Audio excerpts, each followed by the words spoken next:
Kilang minyak Pertamina di Balikpapan, Kalimantan Timur terbakar pada Sabtu subuh sekitar pukul 4.25 waktu Indonesia bagian tengah. Kebakaran terjadi selama kurang lebih 3 jam di kawasan unit 4 destilasi minyak mentah atau crude distillation unit. Saat kebakaran terjadi diketahui tidak ada kegiatan di sekitar lokasi, namun ada 9 pekerja yang bertugas jauh dari lokasi kebakaran. Unit destilasi merupakan lokasi produksi BBM dengan kapasitas 300.000 barel per hari. 4 tahun terakhir jadi masa yang berat buat Pertamina. 8 insiden kebakaran terjadi di kilang dan depo mereka, menyisakan duka, kerugian, dan pertanyaan besar dari masyarakat. Lokasinya tersebar dari Balongan di Jawa Barat, ke Dumai di Riau, hingga Pelumpang di Jakarta. Masyarakat mulai bertanya, kenapa kejadian seperti ini bisa terus terulang? Hari ini kita coba kupas dari sisi HSE, yaitu Health, Safety, and Environment. Karena bicara soal kilang minyak, artinya bicara tentang keselamatan di tempat kerja dengan resiko yang tinggi.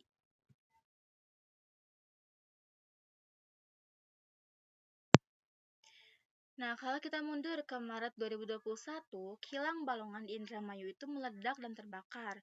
Api membumbung tinggi, 20 orang terluka, dan ribuan warga harus dievakuasi tengah malam.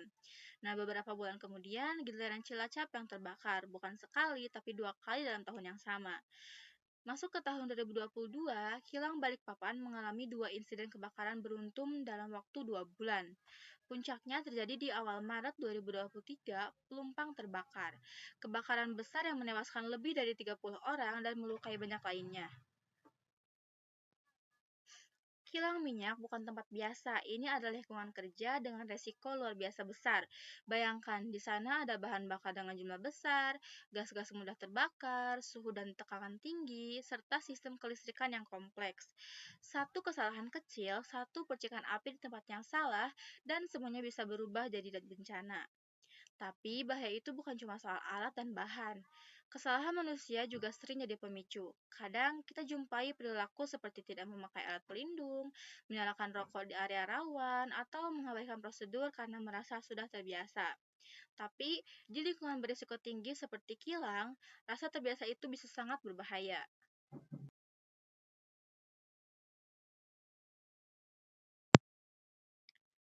Menghadapi lingkungan kerja dengan risiko tinggi tentu nggak bisa setengah-setengah.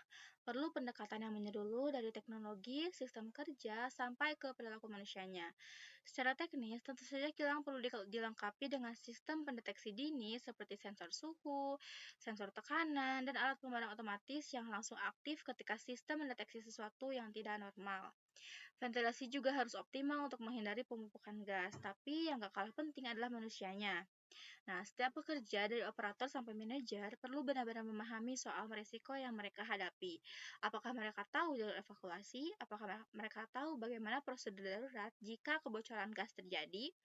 Disinilah pentingnya pelatihan yang konsisten, karena yang sering terjadi, SOP itu ada, tapi tidak dijalankan. Alat pelindung itu disediakan, tapi tidak dipakai, dan budaya cuek terhadap resiko malah jadi kebiasaan yang dibenarkan. Padahal, satu orang yang sadar dan berani ngomong, Pak ini bahaya, bisa jadi penyelamat banyak nyawa. Budaya komunikasi terbuka dalam hal keselamatan kerja itu sangat krusial. Setiap karyawan harus merasa bahwa dia punya hak dan tanggung jawab untuk menghentikan potensi bahaya sejak dini.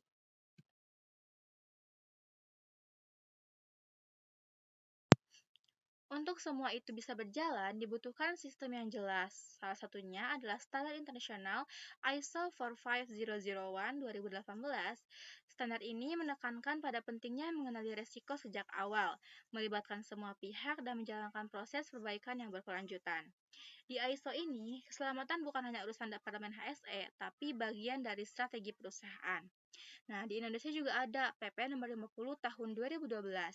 Ini adalah payung hukum yang mewajibkan semua perusahaan, terutama yang berisiko tinggi, punya sistem manajemen keselamatan kerja, mulai dari pengidentifikasian bahaya, analisis resiko, pelatihan rutin, sampai evaluasi dan audit berkala. Semua ini dijalankan dengan pendekatan PDCA, Plan, Do, Check, Act. Artinya, kita rencanakan dulu langkah-langkah keselamatan, jalankan secara nyata di lapangan, evaluasi hasilnya, lalu perbaiki jika ada kekurangan. Siklus ini dilakukan terus-menerus karena dunia kerja dan resikonya terus berkembang. Tidak ada sistem yang langsung sempurna, tapi kalau kita tidak memulainya, maka potensi kecelakaan bisa terus mengintai.